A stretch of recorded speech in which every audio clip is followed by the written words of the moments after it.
Hey everyone, welcome to the RotoGrinders Morning Grind Podcast. I'm your host, Stevietpfl. It's Friday. It's April 21st. It's 2023. We have 12 MLB games to talk about here on today's podcast. I'm joined by my good buddy, Will Priester, ChiefJustice06. Chief, what's happening, my friend? Nothing much, man.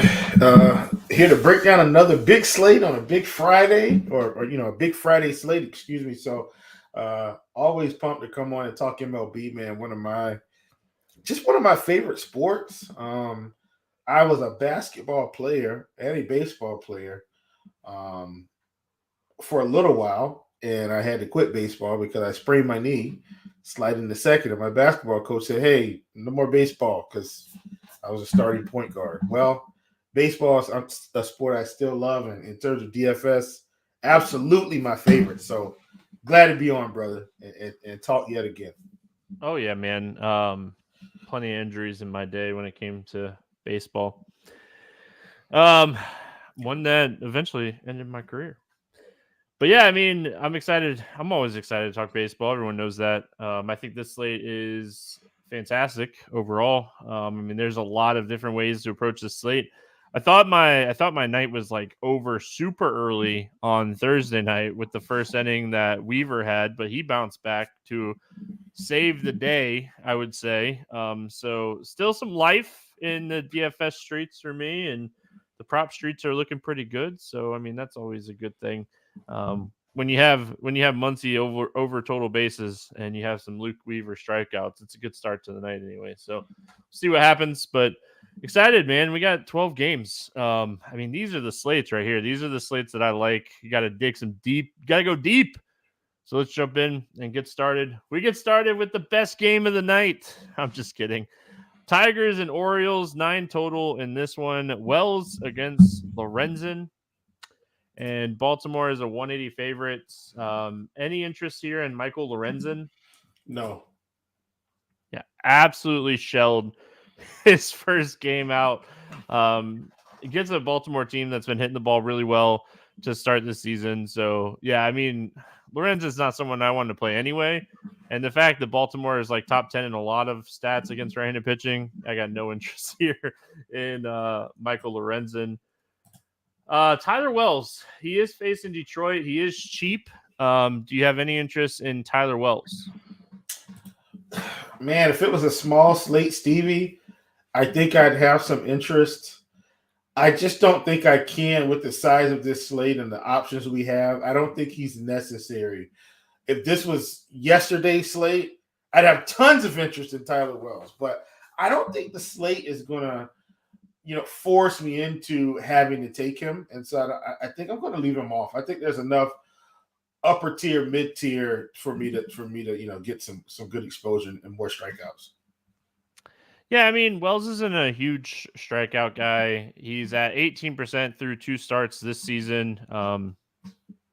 2 starts in a long relief spot, right? I'm pretty sure he has 3 outings this year. But I don't think he started one of those games. Anyway, so not a huge strikeout guy, decent swinging strike rate, more of a fly ball guy. Potentially thinking that like he's not going to get blown up in this spot. We do have some bats to pay up for in this slate if we wanted to. I'm not going to say Wells is out of my player pool, but there is somebody that I like that's cheaper than him that I'm going to take some shots on today. So he's kind of just okay for me. Like I wouldn't necessarily talk you off of Wells. Just Detroit is awful. They're atrocious. They're one of the worst teams in baseball again this season, especially against right-handed pitching. With that said, any interest here in the Detroit bats? Uh, Not particularly. I mean, if you end up on a cheap bat, like for instance, if you end up with Riley Green, like okay, fine, but like I don't feel like anybody from Detroit, excuse me, is a necessity. Yeah, I mean, I don't have a ton of interest in Detroit. I think that Kerry Carpenter is talented, and if you wanted to take some shots on him, you could. I have no issues playing him. He would be the one guy that I think I'd get exposure to on Detroit. 3K, he's cheap too. Yeah, he's cheap. And then Matten's 2,900, and he's been hitting leadoff. Yeah, he's just not a huge power guy. So he has a couple home runs on the season. Baltimore, I think the Baltimore stack is super interesting here. Like just in general, like this is a spot where Lorenzen did not look good in his first start. I don't expect him to go too deep into this game. What are your thoughts here on this Baltimore team? Yeah, I like them. I think I want to kind of see how their lineup comes out constructed. I'm almost positive Santander's going to be in the lineup because he'll be hitting switch. I'm almost positive. So Mullins was at the bottom of the lineup the previous day. I think it was just because of lefty. I'm pretty sure he'll vault back to the top of the order. I'm sure Rutschman will be in the lineup. So, I mean, we're going to have to kind of pay for them if we want to get Mullins and Rutschman. I do think Santander's probably going to be a good investment today at 3,900. Like I think he fits the bill for if we decide we want to play those two big guys, then he can give us some salary relief. So yeah, I think that's where I am. I don't mind Mountcastle either. Gunnar Henderson, he'll probably be batting maybe around sixth, I would say. He's 3,800. Like, I think they have enough cheap guys to play Mullins and Rutschman if that's the direction you decide to go because of Lorenzen. And they are at home as well, which I also like. Detroit's they're definitely bottom 10 bullpen. They're like 6th or 7th worst this season. So not only are you getting some upside here against Lorenzen, if you get him out of the game early, you're getting some upside against this bullpen. So definitely don't mind, potentially looking at this stack because of the bullpen as well. So, and again, I mentioned him the other day, O'Hearn. You can play him in the outfield now too. Yep. I don't hate him. Like, this is a guy that has some pop. All right, moving on. We got Toronto at New York. This game has an 8.5 total, and the Yankees are a 134 favorite. Herman against Kikuchi. Let's go. You say Kikuchi first. Any interest in him in this spot against the Yankees? Man, Stevie, like, which version am I going to get today? He doesn't even know. Like that's really the thing with Kikuchi, right? Like, which Kikuchi am I going to get at 7,100? Like, I think he's in play. The Yankees are going to strike out some of them. It's just, does he walk too many guys? Does the ball fly over the fence? Like, that's the question. If he can keep his control issues together and not run his pitch count up in the first 3 innings, he's probably a good play. I think at 7,100 on today's slate, I'm in. Like, I'm not like going crazy here, but he's a tournament pitcher. He's in play at 7,100. Yeah, he's not my favorite today. I mean, no, he's not my favorite at all. Yeah, I mean, he does like have these games where he just goes out and he like just crushes. I definitely want to play some Yankees bats. My biggest concern for Kikuchi here is just how much hard contact he's allowed this season. Like, 2 of his 3 starts, he's allowed over 50% hard contact. He had 16 hard hits in his first 2 games against the Royals and Angels. So a little bit better last start. So, I mean, that is definitely, I think he only allowed 1 barrel last start in that game. So it's way better. Yeah, he got way better. 6 innings. Yeah, way better. Good man. Now it's against Tampa Bay. That's what I'm saying. God, yeah. Yeah, I mean, overall, I don't have a ton of interest in Kikuchi, but I completely understand the reasoning why you're wanting to take some shots on him. He will have those games where he just goes out and he dominates. Yeah, I don't really have anything else to add. And then Domingo Germán, I mean, if they're gonna let him use the sticky stuff, it's hard not to have some interest in him, right? Look, he's in the same boat as Kikuchi, in my opinion. Like, which one do we get today? I honestly, I don't think I'm playing Germán. I think I'd much rather play Kikuchi. I'll just take the discount. I think Toronto, in a nutshell, right now is a better offense than the Yankees. So I'm more willing to take some shots at Kikuchi than I am Domingo. I don't think I'm playing Domingo today for what it's worth. So I was somewhat curious with his last start, and I was like kind of looking at it, and I was like, man, oh man, did he Did he have a little bit more spin last time? So I'm just throwing that out there. I'm just throwing it out there that his last start, he had some interesting numbers. So I'm just saying, I don't know how much I really want to believe in that. I feel like he's definitely someone that might get his glove checked a few times in this game because of what happened last time out. My other concern is like 78 pitches last time. I mean, 6 1/3. The Yankees, I mean, they gave him the hook. He was crushing. I don't even think like we were mad that he got the hook in that game. So yeah, I mean, I'm on the fence. I think that in large field tournaments, you could potentially take some shots on him. He is a pitcher that is usually typically much better against righties than he is against lefties. The hard contact comes down, the strikeout rate goes up, and he should face quite a bit of righties in this lineup. So I think if you wanted to take some shots because of that, you could definitely take some shots. Toronto Bats, any interest here in the Blue Jays? Yeah, that's the thing, man. Like, so with the Blue Jays, a lot of righties, but they just most of them don't strike out a ton. Like, there's some strikeouts, obviously, but I think this is a one-off team today. I don't think I stacked them. It's not that I trust her, Domingo completely, but I don't think he gets completely blown up here. So I think if I did anything, I'm just one-off in Vlad or Springer or something like that. Like, man, Brandon Belt, 2,200, but gosh, he's been so bad this season. So bad. Oh. But I mean, if you're struggling to get someone in, you probably don't want to sacrifice first today, but at 2,200, like I don't hate it. I don't hate Varsho in the outfield. Like this, just one-off plays. Yeah, I mean, for me overall, I don't have a ton of interest in the Toronto Bats. If I were playing them, I think I'd stack them. I mean, they're expensive. They're going to be tough to one-off. So I think I'd look for a stack and just hope that like he's walking guys and his command's bad. I mean, we kind of saw that in Cleveland, and they still only scored 1 run. And then you're getting a good bullpen. So, I mean, the stack is tough here. The ballpark's nice, but the Yankees have been the best bullpen this year.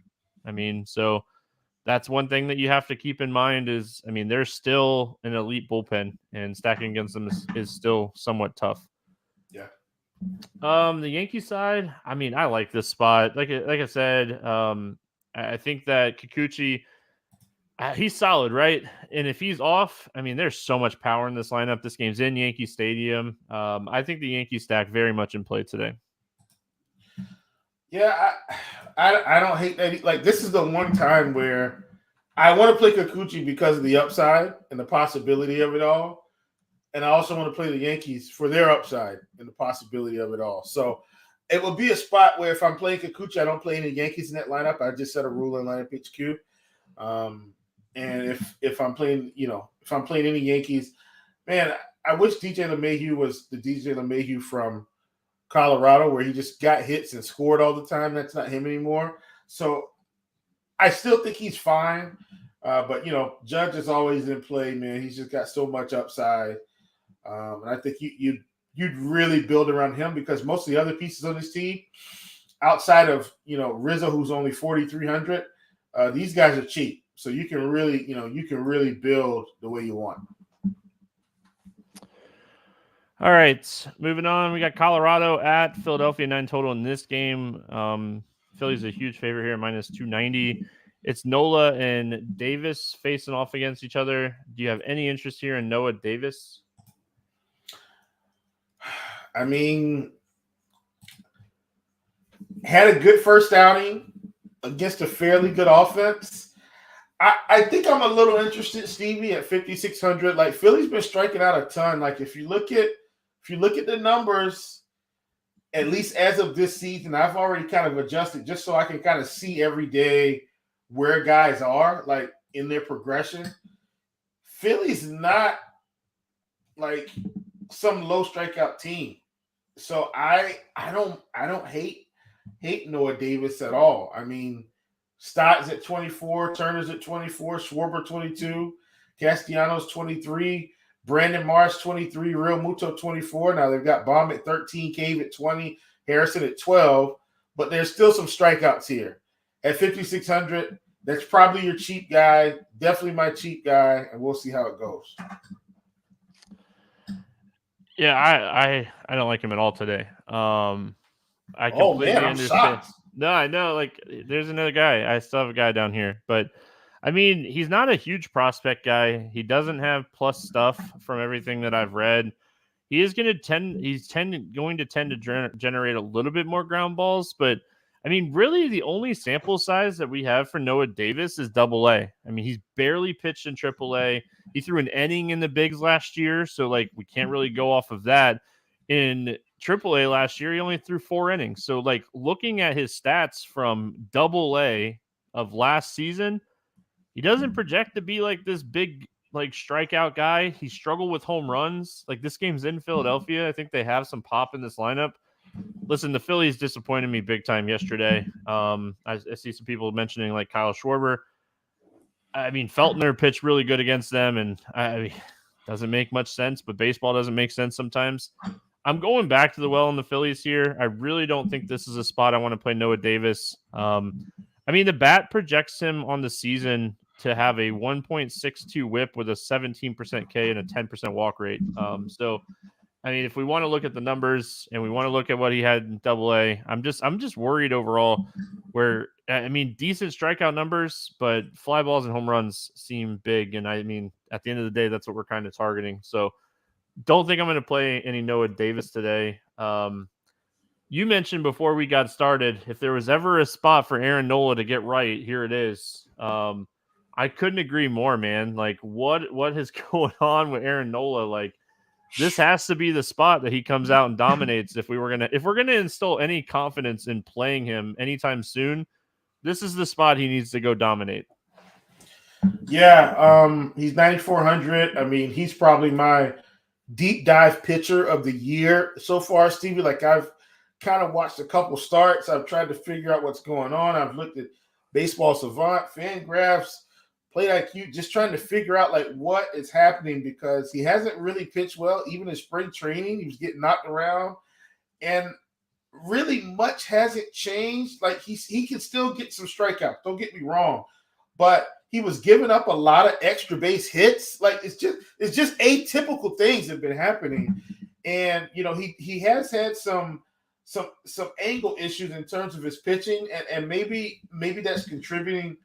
I'm still going to play him today. Like I think I have to, right? Like because the one day I hop off against Colorado, who's just my God, just been awful in the strikeout department, is the one day he'll burn me. But if he doesn't look good here, Stevie, like I'm going to like get into like slow motion film and see what's going on because it will be really bad if he can't dominate this Rockies team.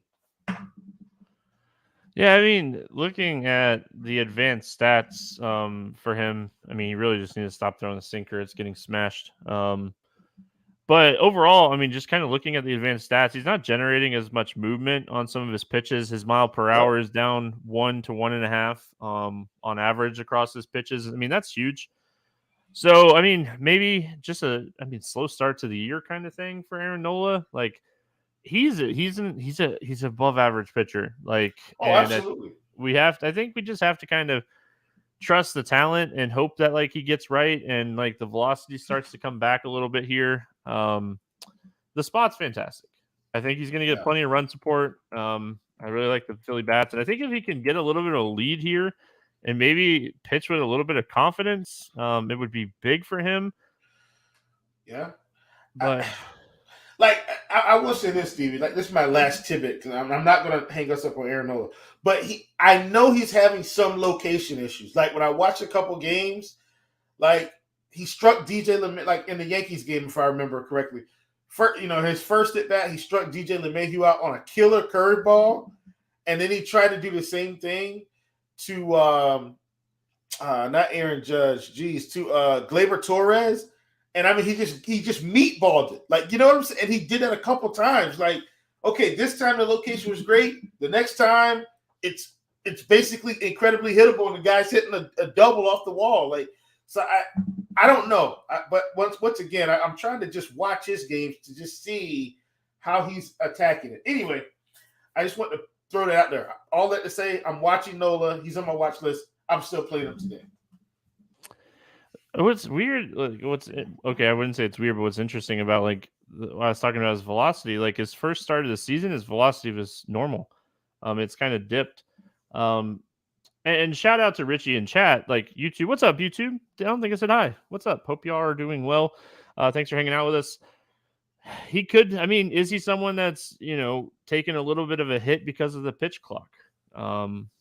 Who knows? So that'd be something to go back and maybe look at and see if he was someone that worked fast or not last year. But I think this is a too good of a spot at this price tag not to play some. But to be fair, like it's not even like he's getting that unlucky. He just really hasn't pitched well. So there is a little bit of risk here.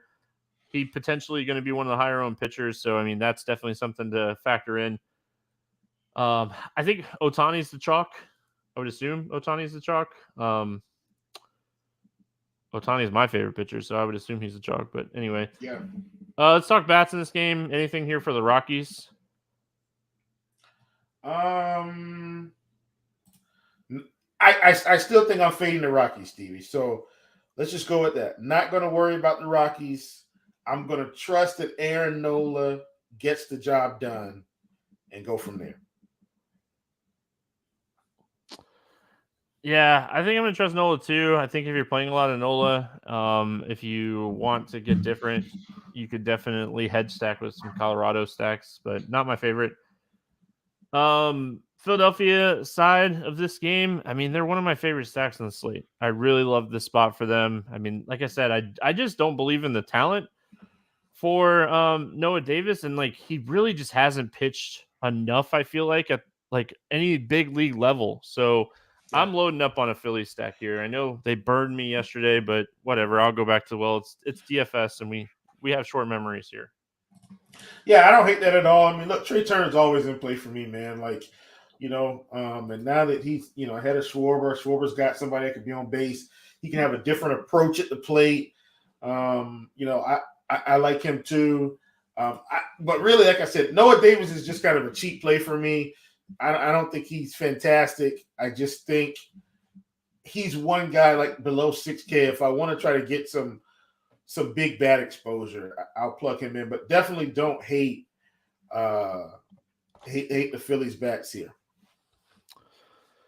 Miami at Cleveland. We got Garrett against Plesac in this one. 8.5 total. The Guardians, a 134 favorites. Any interest here in Braxton Garrett? I don't think so. It's Cleveland, man. They have a couple bats that are going to strike out more this year than sometimes that they've had, but they've still got the deadly guys up top, Quan and Ramirez.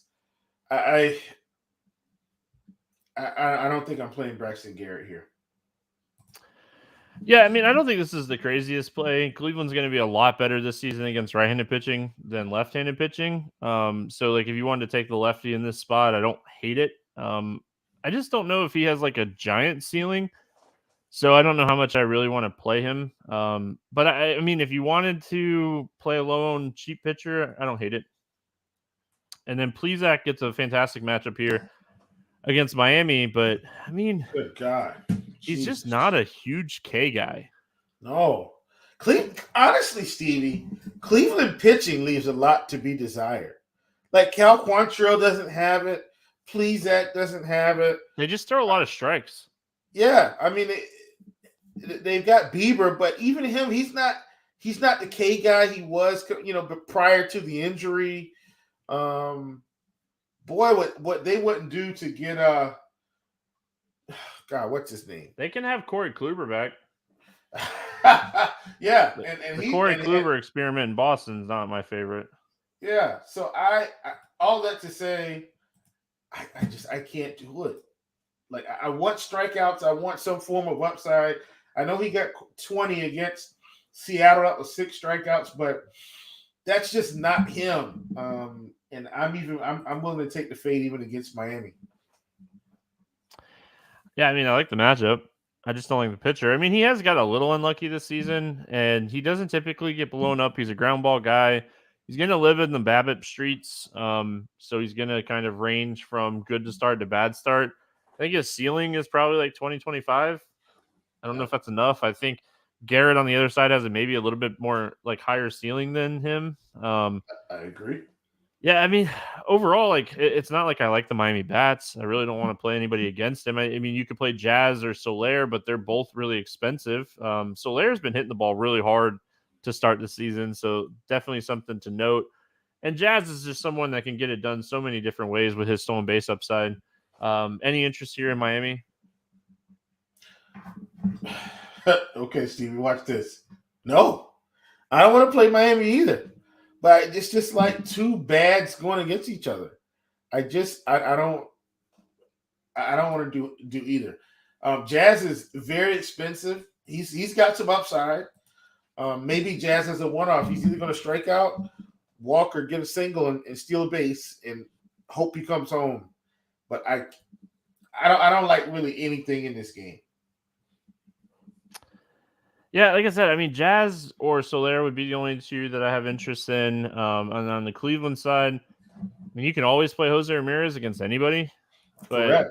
After that, I mean, they have a lot of lefties. Like, I don't even know what to think of, like, what the lineup potentially looks like here, because their everyday lineup is very left-handed heavy. So, I mean, they've been on those, like, weird slates, so I really haven't been paying attention too much this year to, like, what their lineup is going to look like here. I would assume that, like, Bell, Ramirez, Arias is in there, Oscar Gonzalez, but I still think, like, Kwan's going to play. They probably still play, like Jimenez. So, I mean, Miles Straw. Let's play Miles Straw. Yeah, and Rosario, they say they think he's going to return, so he'll be a righty in there. Straw, honestly, I think Straw is definitely. I was joking, somewhat joking, but his stolen base upside for his price is never a bad idea. Yeah, he's most likely going to play in the spot for sure. All right, let's go to Atlanta. Hot Atlanta, Will's favorite team. 9 total. 9 total. Braves 120 favorites. Brown against Elder in this one. Any interest here in Hunter Brown? Not at 9,800. I can't do it. Not against the Braves. Look, he's mowed down Minnesota. He's mowed down Texas. The Braves will strike out, but listen, I can promise you this Atlanta Braves offense is better than Minnesota and Texas. He should have a lot tougher time today than he's had in weeks. Yeah, I mean, he does have big strikeout stuff overall. Above average curveball, above average fastball. His command is biggest thing. He is a top 50 prospect in baseball, so like this isn't kind of like anything fluky for him. Yeah. Very talked about coming into the season.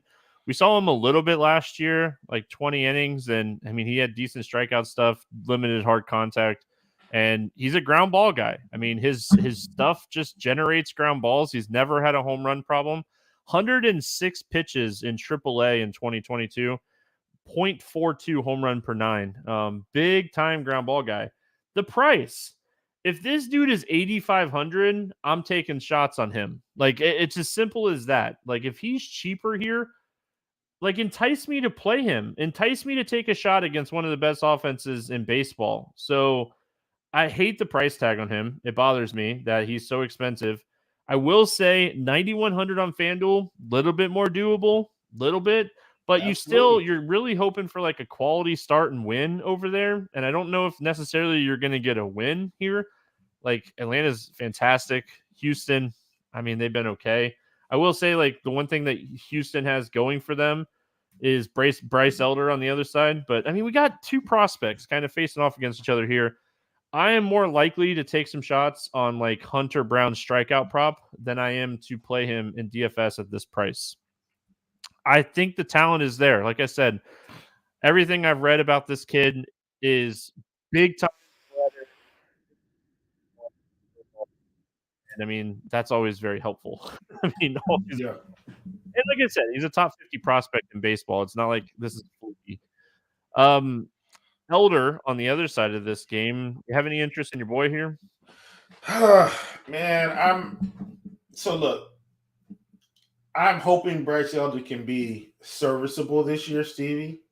Like that to me, if he can make it through the end of the season with, let's say, a 3.839 ERA, and he's healthy, Steve, I think we've won, right? Like that's my viewpoint on Elder.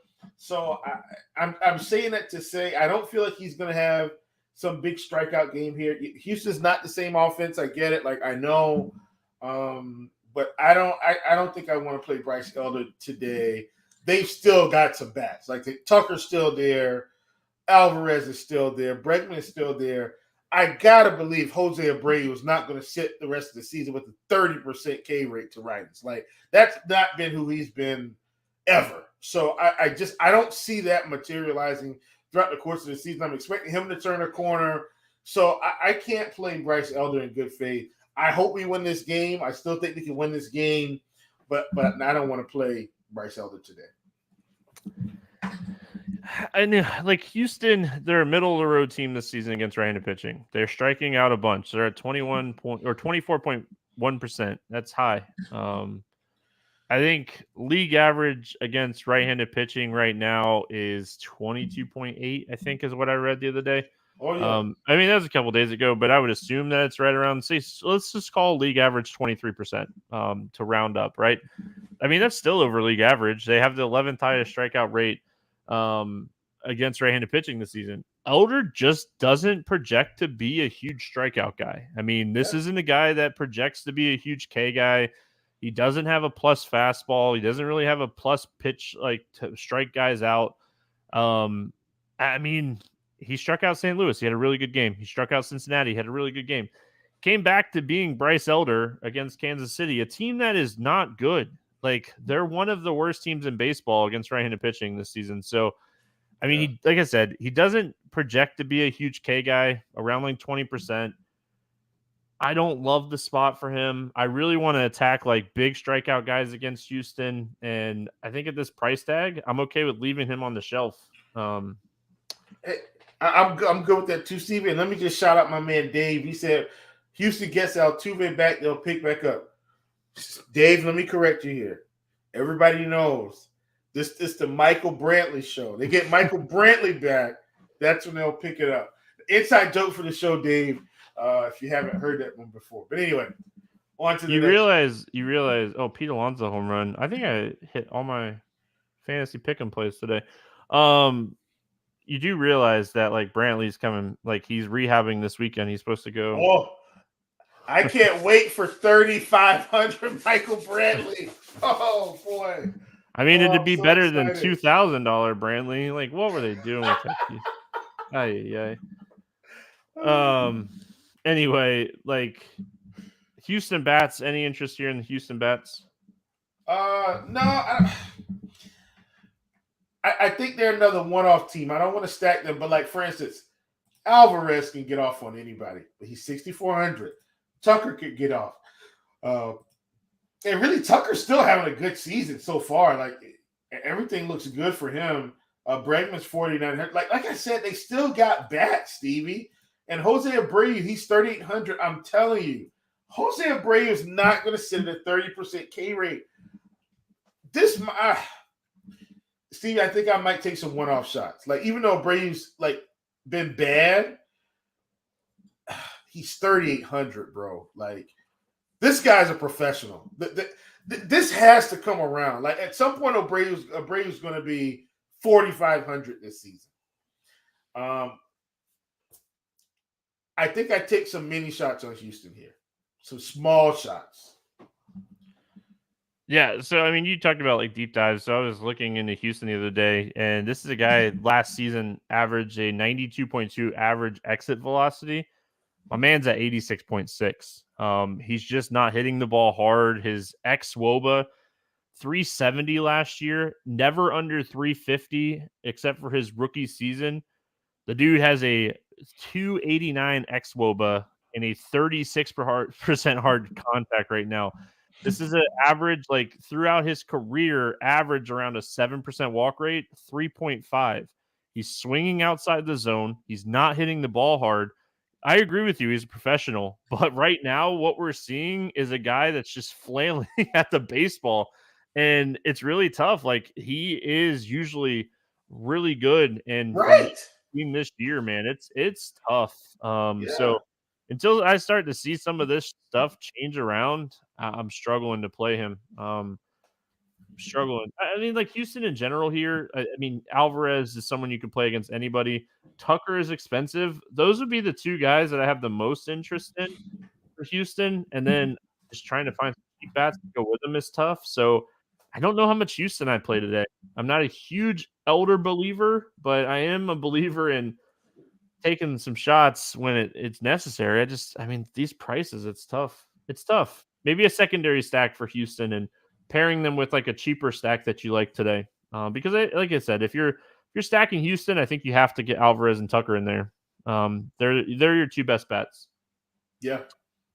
Atlanta side of this one, I mean, it's a young pitcher, right? And if he's off at all, Atlanta can put up crooked numbers against anybody. I think Atlanta is a team this year that we're just going to say, hey, let's stack or fade them. Overall, I don't have any interest outside of stacking them. If I'm going to play some Brown, I'll definitely have at least one Atlanta stack. But that's how I would approach them today. Yeah, for sure, man. I respect Hunter Brown, and I think the big thing, Steve, I want to drill home that we talked about. It's mainly the price. Like 9,800, I think that's a lot for a guy that could give up some runs today, right? Like I don't expect him to be awful, but I don't expect him to get out of this one clean. Atlanta's going to score some runs, so that's where I am. I don't necessarily want to stack Atlanta, but right now, man, I'm playing Matt Olson every day until he just starts wetting the bed. Like, he's been one of the hottest hitters in baseball, one of the hottest hitters for us. So I like him a ton today, just as kind of the ultimate one-off at first base. I don't think a lot of people will stack the Braves today because of Hunter Brown, including me. But one-off Olson I think it's a good play for sure. All right, we got Oakland at Texas. Sears and Gray facing off each other in this one. 8.5 total. The Rangers a 200 favorite. Any interest here in JP Sears? Steve, I think that's going to be another no. Like, I can't do it.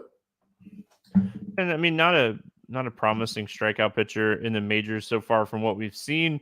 The minors, I mean, this guy had big strikeout stuff, so we want him to kind of put it together.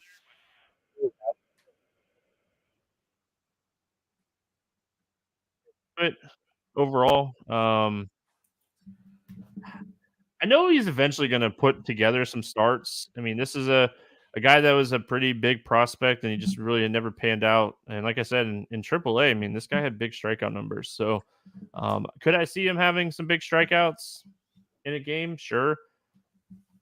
Texas not the best team in the world, especially against left-handed pitching, but I don't think I'm doing it today. There's one guy. I have a guy. I promise you I have someone that I like in this range today. I know a guy. I know a guy. But like I said, I mentioned maybe taking some shots on a guy like Tyler Wells. I would probably rank Tyler Wells over Sears in this spot. Absolutely. So still a guy. I have another guy. Don't worry. I have a guy. The other side of this game, though, John Gray, I mean, outside of like the elbow being a problem, I mean, it's hard not to have interest in him in this spot. Yeah, I think I like Gray. I mean, he got hit with a comebacker, so I'm not really knocked out early. Yeah, so I'm not going to read too much into it unless he just comes out and just does not have a good start, and his elbows maybe bothering him some. I'm going to roll with him here. He's actually one of my favorite pitchers on this slate at 9,100 against Oakland. This is a guy that, Stevie, as we saw him progress last year, we saw the strikeouts start to pick up and get better and better. And I mean, we saw some 6, 7, 8, 9 strikeout games. And, I think as he can continue to ramp up, we saw him right out of the gate at 97 pitches. 100 pitches against Chicago. He only went 29 pitches in Houston because of getting hit. If we can get him to 100 pitches in this game, Stevie, he could go 7 innings here against Oakland. I really like him a lot today. He's one of my favorite plays on the slate. Yeah, plenty of strikeout upside, plenty of strikeout ability. I read a report that said there was no discomfort Wednesday after his bullpen session, so I would assume he goes 90-plus pitches here. Yep, me too. I mean, everything that they kind of alluded to seems like he'll go 90-plus pitches here. I mean, yeah, I don't so Dave in YouTube chat just said best thing happened to Gray was getting out of Colorado. Yeah, I want Herman Marquez out of Colorado too. Send him to Boston. Like, bring him to Boston. To Atlanta, please. So yeah, on the plane.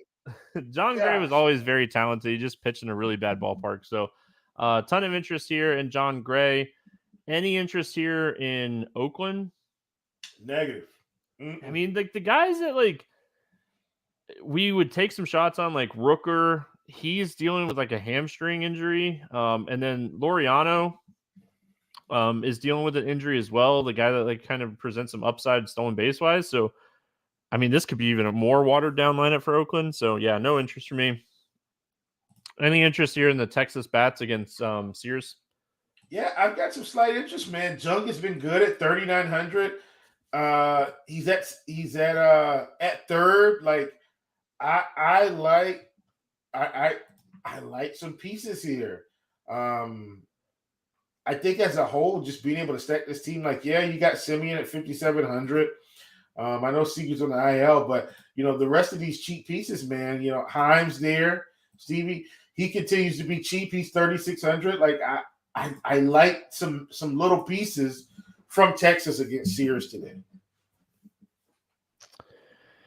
Young is someone that I like a lot. And then Garcia and Semien.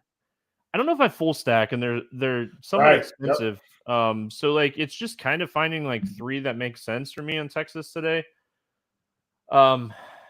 Is something I look at, but I mean they're not high up on my priority list today. They're just if I need like their kind of position eligibility, and like if I end up on 3 of these guys in a secondary stack, would be what I'm looking at here against Sears. Because again, I really do think like Sears eventually like figures it out and he pitches better, or he never figures it out and he's a guy that we don't even talk about in 3 years. So we'll be talking about him in the KBO.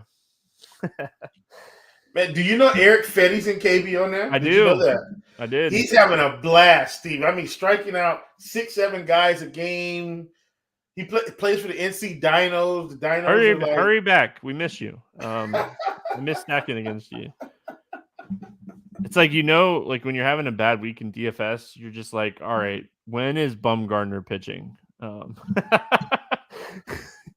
When is Bumgarner pitching? That's what you get excited for. So, all right, moving on. We got Boston at Milwaukee, 8.5 total in this game. We got Pivetta and Peralta.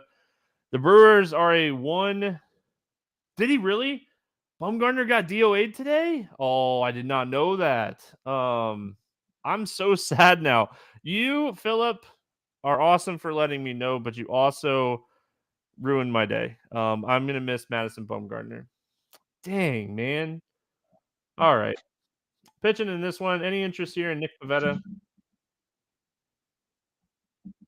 Oh, Will's having earphone issues. You hear us now, Will? Oh, we went from muting mics to missing some earphones here, but I could tell he's getting frustrated over there. But as far as me for Nick Pivetta, I mean, I don't think the Brewers are the greatest team by any means, but I don't think Nick Pivetta is that great. His strikeout rate is decent this season, but he's still dealing with a lot of walks. So I mean, that's obviously somewhat concerning. 12.5% walks this season. Strikeout rate's been decent. Should typically in that like 22 to 23% range when it comes to his walk/strikeout range. So I mean, not a ton of interest in Pivetta for me. Will, do you have any interest in Pivetta? I do like Pivetta today, just because, God, man, I've just seen all these pitchers just murder Milwaukee this season, and That's mainly it. So I don't mind taking some shots. Like he's not somebody I'm like, oh, he's going to just go out there and wreck the day. But I'm willing to get a few shares because Milwaukee. I've just seen them have meltdowns at the plate. All right. Freddie Peralta is 10-2, getting a matchup against the Red Sox. The Red Sox have kind of changed their approach this season. They're not striking out as much. They've been putting the ball in play a lot more. Their strikeout rate has come up a little bit over the last week or so. Do you have any interest here in Freddie Peralta? At 10-2, I don't think so. I don't think he's my guy today. And I like Freddie generally speaking. But I don't think I want to do it. And look, I think he can have a 25-point fantasy game. It's not that, but if I've got to choose between him and Ohtani today against Kansas City, well, Stevie, I mean, that's a no-brainer. I'm taking Ohtani. So, and I don't want to play him and Ohtani together. So as a result, I think I go all in on Ohtani in terms of all the way up in terms of the upper tier. I'd fade Freddie. I could easily play Nola and Gray. And like I said, Gray is already top of my list anyway. So I'm not going to end up with Freddie at all today. But it's not that I don't like him. Ohtani's in a much better situation. Yeah, I mean, I think he is the potential pivot off of Ohtani. If you want to take some shots on him in tournaments, I don't hate it. I don't really have a lot of interest in the Red Sox. I mean, you could play Devers against anybody, but overall, I mean, they're a team that's going to get on base, but I don't love their necessary upside here. Yeah, absolutely. Like, for instance, if I was going to play Boston today, I'd almost need Verdugo to be like 3,800, right along with Kiki. I'd probably need Devers. I know he's 6K. Maybe Devers at like 5,200. You know what I'm saying? Like, give me a discount because I'm facing Peralta, and then I'd be in, which Turner's only 3,900, but even still, give me him at 35. Like that, I think that's what I'd be looking for today. A couple of their main bats are still priced up, so I'm not playing Boston. Milwaukee, any interest here in the Milwaukee bats against Pivetta? Look, Pavetta's always going to have a fly ball issue. And so this is a spot where I don't mind a little Rowdy Tellez against Pivetta, even in the same lineup. Pivetta could very well just give up 2 bombs to Rowdy Tellez today and not give up any more runs. And you're probably wondering, well, why aren't you talking about Christian Yelich? Well, he's lost right now. So until he figures it out, he doesn't even exist on this team. But Rowdy Tellez, definitely a guy that I wouldn't mind squeezing into a lineup. I forget who he was facing the other day for Seattle, and I was like, I think it was Logan Gilbert. And Gilbert's kind of a fly ball guy. And I was like, this is the guy we typically would use Yelich against because we love to face him against fly ball pitchers, and went out in his first at bat and hit a home run. Again, I'll say the same thing. This is typically the type of pitcher you'd want to play Christian Yelich against because he is a ground ball hitter, fly ball. Look at it. If you look into his advanced numbers throughout his career, a lot more home run percentage against fly ball pitchers. So absolutely, no doubt. So, this would be the spot you'd play him. And, it's actually really easy to fit him, Adames, and Tellez in a secondary stack. So, I don't know if I full stack. I love picking on Pivetta. He's a guy that, like I said, big fly balls, gives up a lot of home runs. I think, on his career, he's at, a 1.5 home run per 9 guy. Again, I didn't understand why Boston signed him because of his home run issues. He's allowed 0 home runs on the road this year and 3 at home in 9 innings. So there you go. There's another guy that was similar to Pivetta. Where is he pitching at now? He pitched for he started in Baltimore. He's pitched for the Angels. Oh man. What is his name? If I can remember, I can't remember his name right now, but similar to Pivetta.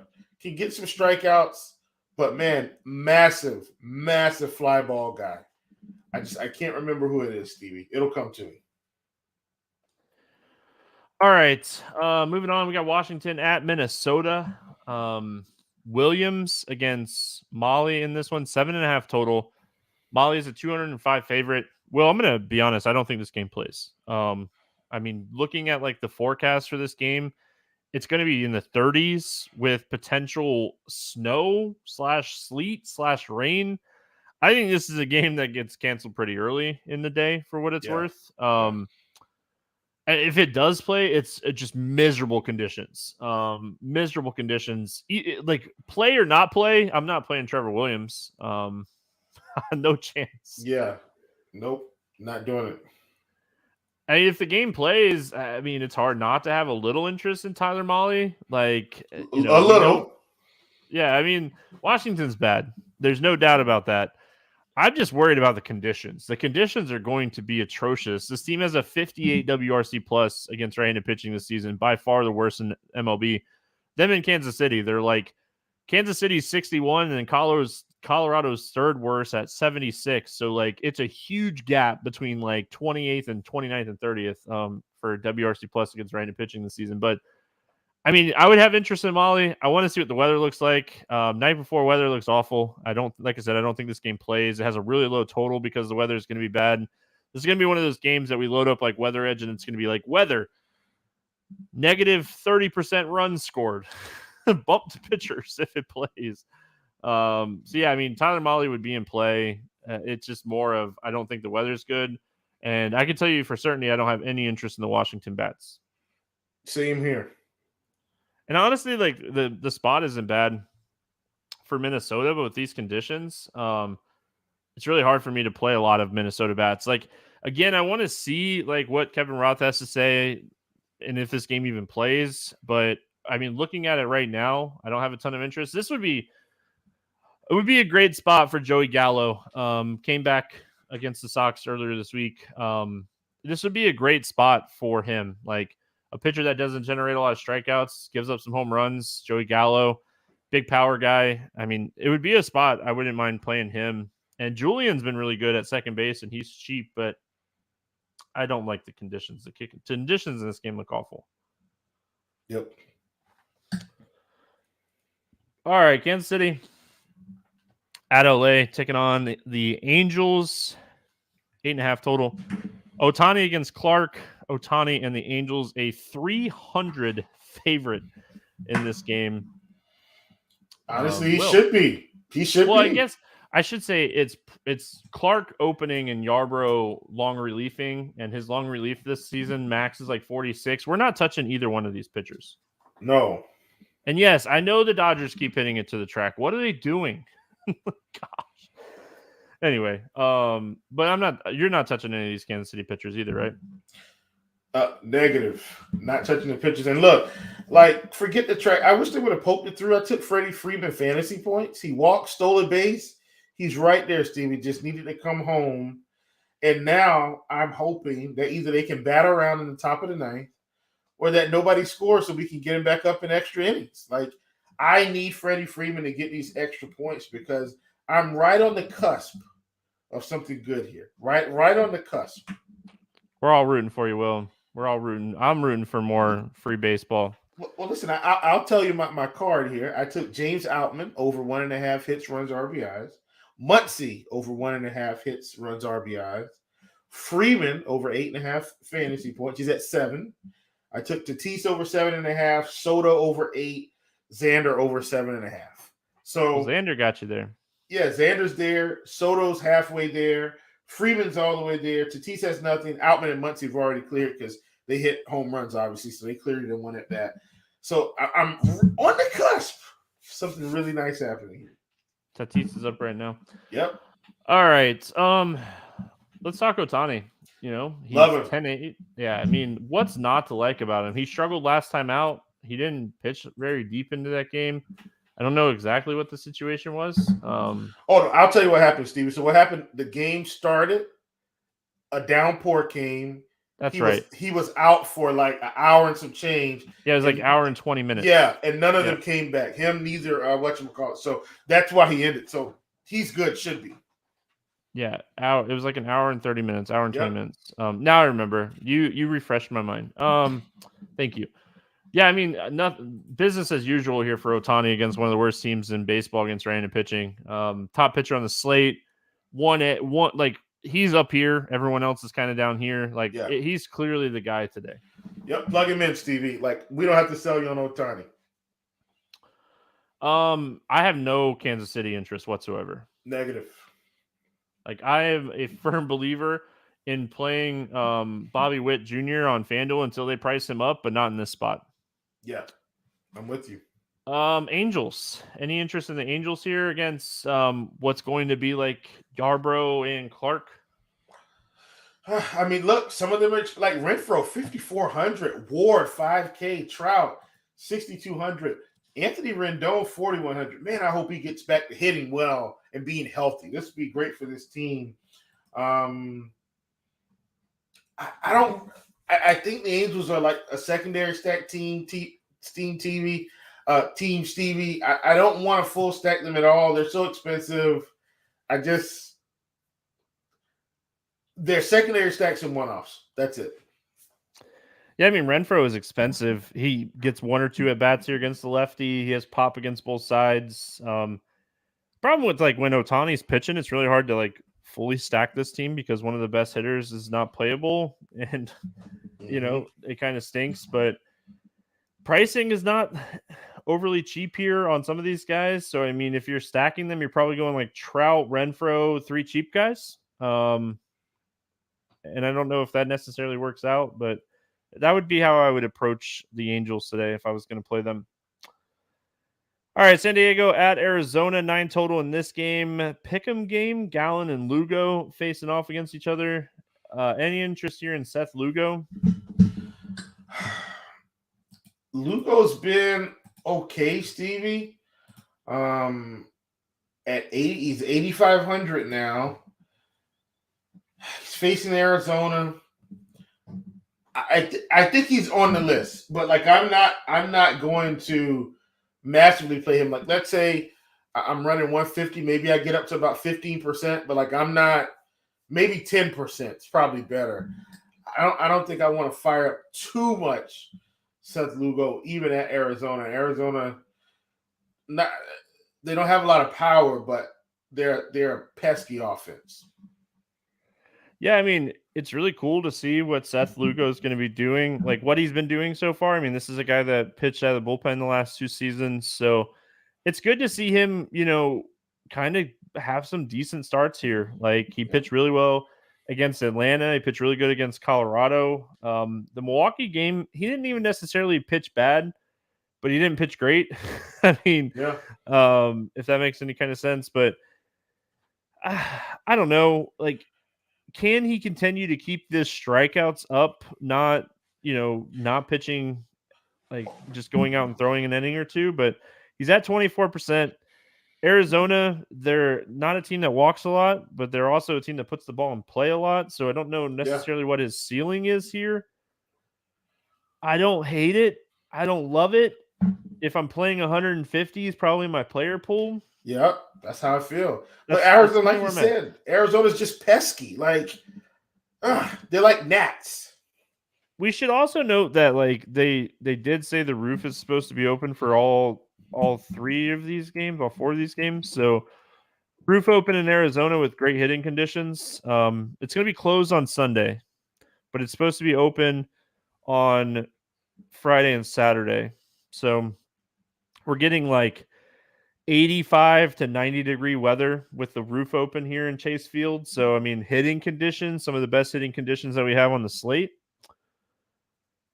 All right, let's talk Zach Gallen on the other side of this game. Kind of struggled to start the season, but he's looked fantastic in his last 2 starts. We kind of knew that we didn't have to worry too much here. What are your thoughts when it comes to Zach Gallen? Do I feel comfortable enough with Zach Gallen to take him against San Diego? Like, I feel like, Stevie, San Diego has a lot of name value, but this team, man, they're going to take off at some point.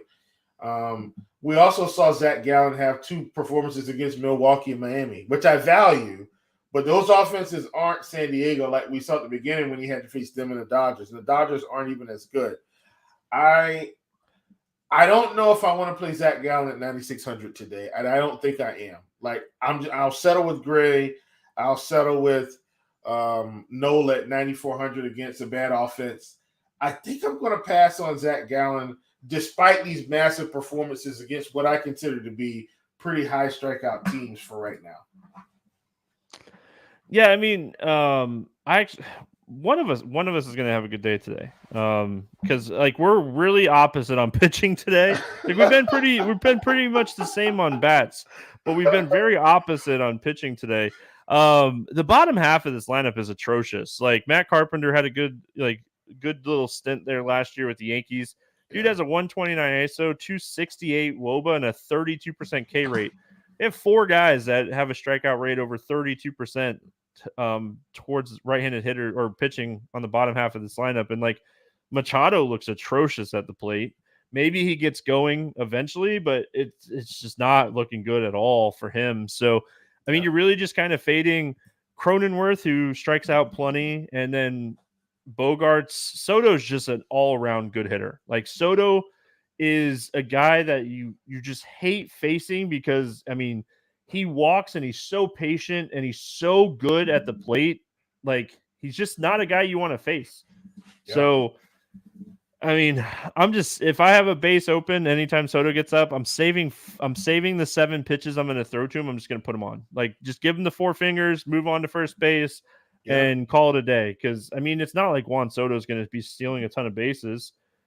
So, and Machado's hitting like he's not hitting good. So, yeah, man. Anyway, but man, I feel like him and Abreu are like twins.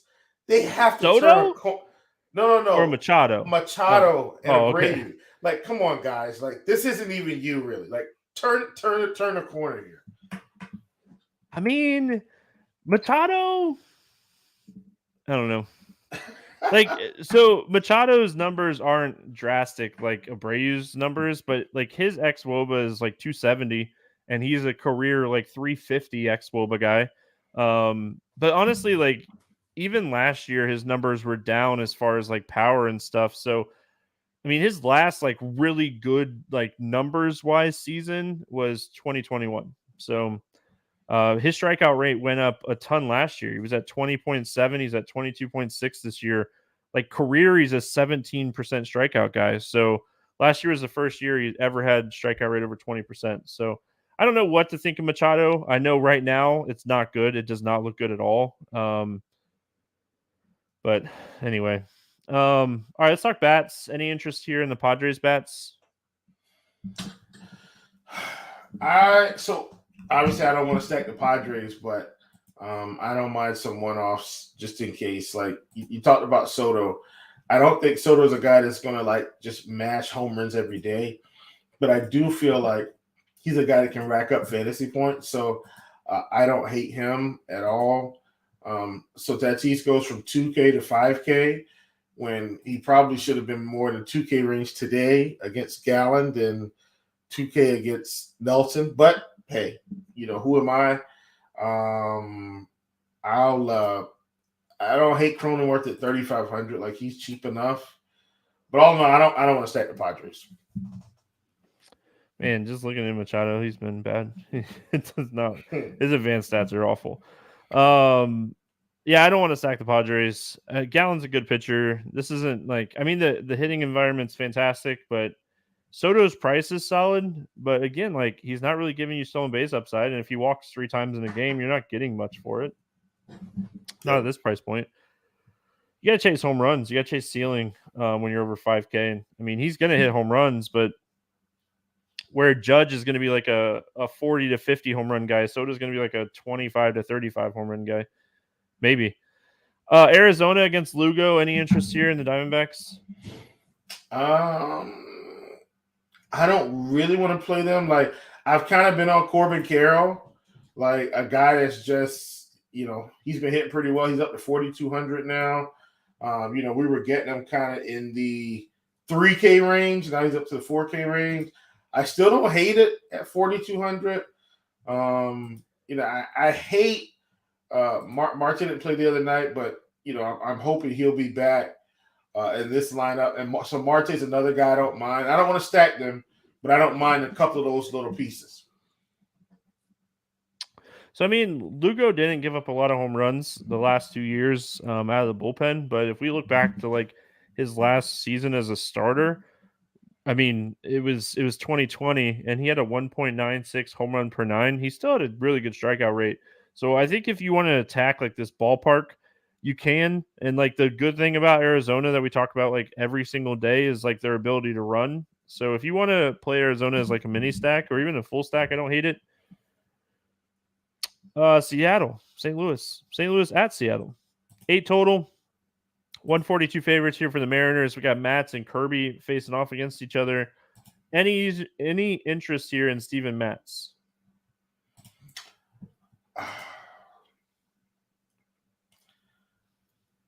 I don't think so. Like, man, so much power on this team, and Matz has got to deal with that today. I'm gonna pass. Yeah, I mean, it's both of these offenses are really good. They just have sound lineups up and down. No interest in Matz. I know Kirby's a big favorite here, but I mean, he really just hasn't shown like big upside. And the Cardinals are just a really good offense. I really don't have a lot of interest in either one of these pitchers.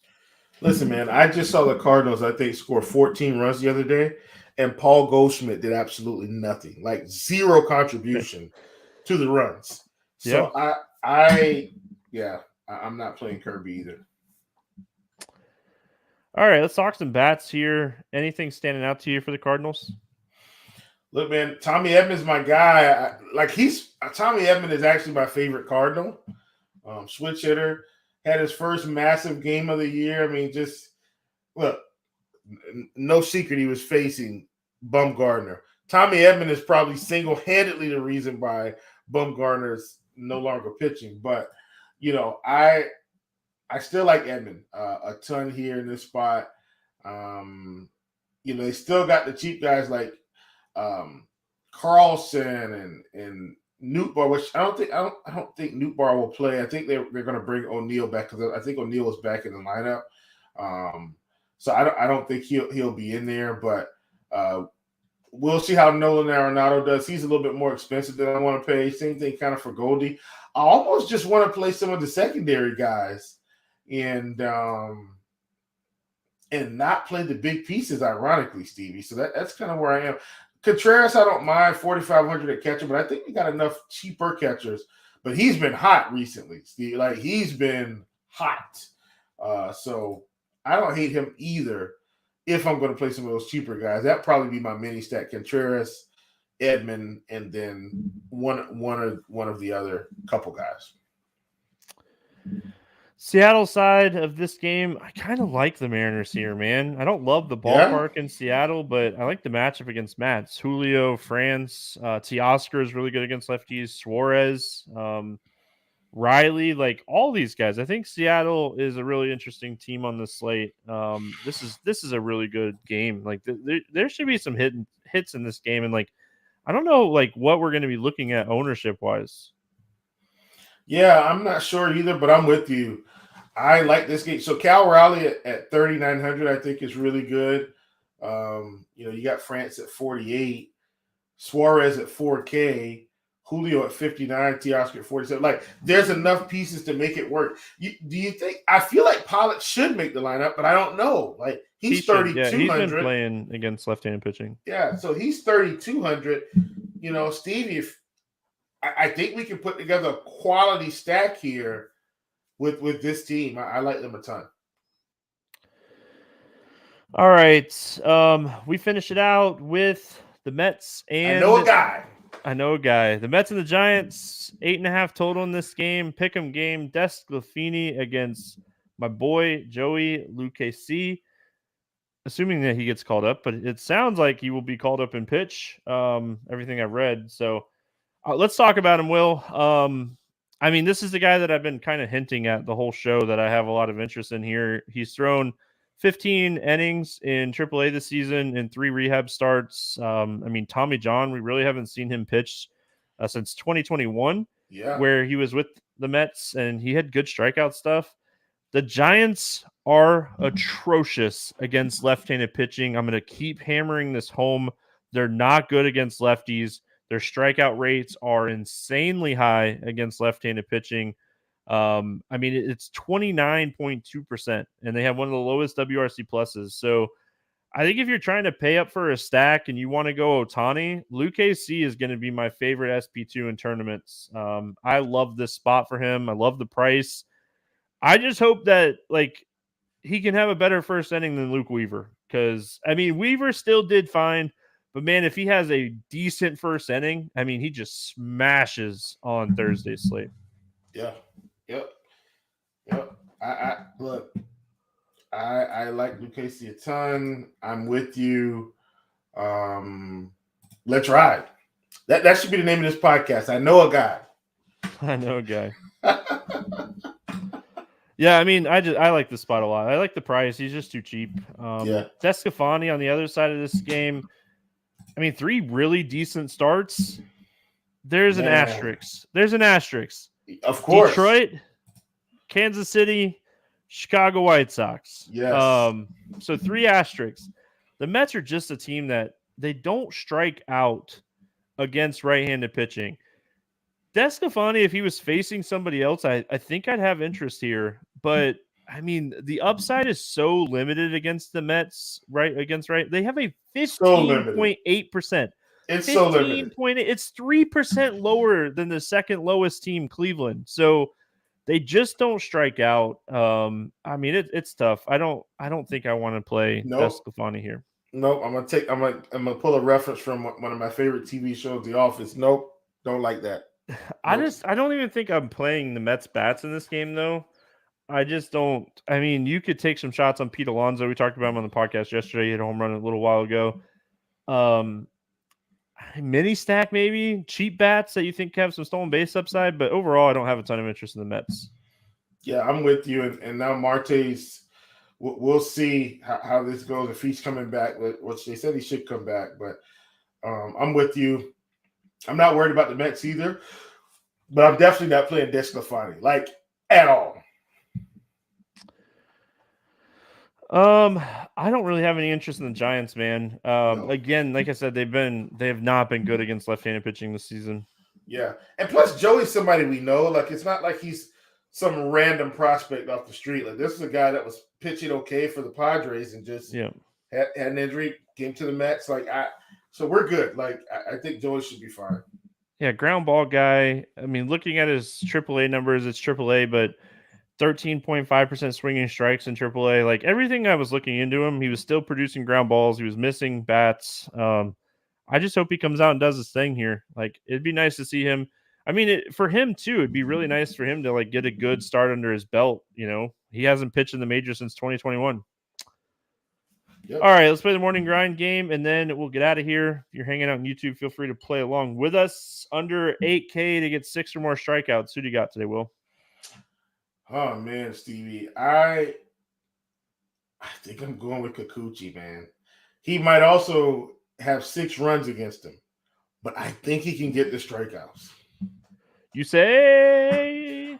Kikuchi. All right, I'm going to go Luke AC. 2 fun names. Why not? Yeah. Over 8K to score under 15. Who's your bust today?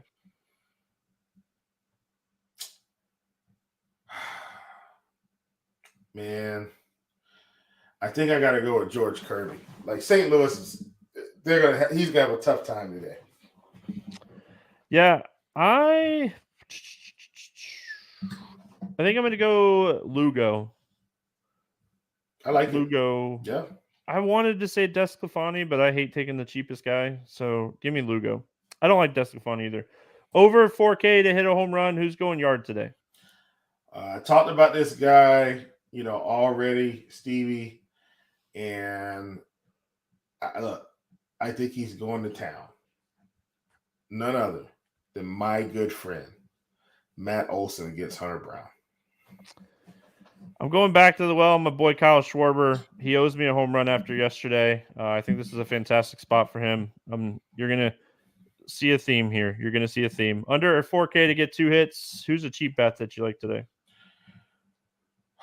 Give me Gunnar Henderson from Baltimore. Well, I like that a lot. I'm going to actually go to the same game right above him, and I'm going to say Santander. Yeah, I like Baltimore today. Oof. Yeah, Santander's starting to warm up at the plate too. I feel like he's a streaky hitter. So, like, if he can get going here, I think this is the time to jump on Santander. So, I like him a lot today. Stack to score 6 or more runs. Who do you got? Got a lot of options today, Stevie. I'm going to take a shot against a pitcher that I don't think is very good. Give me Texas against Sears. All right. I'm going to go Philadelphia. I really like the spot for Philly. Like I said, I'm not a believer in Davis, and I think Philly smashes today. Good ballpark for hitting, and I like them a lot. Baltimore and Philly, I think they're going to be like my 2 main stacks today. So see how it pans out. Good little slate. Good slate. Yep, fun slate. So if you haven't already, make sure you join the Morning Grind League over there on DraftKings. I tweeted it out earlier this week. Easy to find. I don't tweet a lot anymore. And then, I hope everyone has a fantastic weekend. Talladega weekend this weekend for NASCAR, one of the biggest weekends that we have of the year. I'm obviously very excited for that. So if you're wanting to jump into the NASCAR streaks, rotogrinders.com/premium/NASCAR. Get you a week. Let us pay for the rest of the season with this week. So I like this. I love Talladega. It's one of my favorite races, one of my most profitable weekends usually. So hopefully we can keep it rolling. Like I said, I hope everyone has a fantastic weekend. We'll be back on Monday talking baseball. Good luck, everyone. We'll see you then.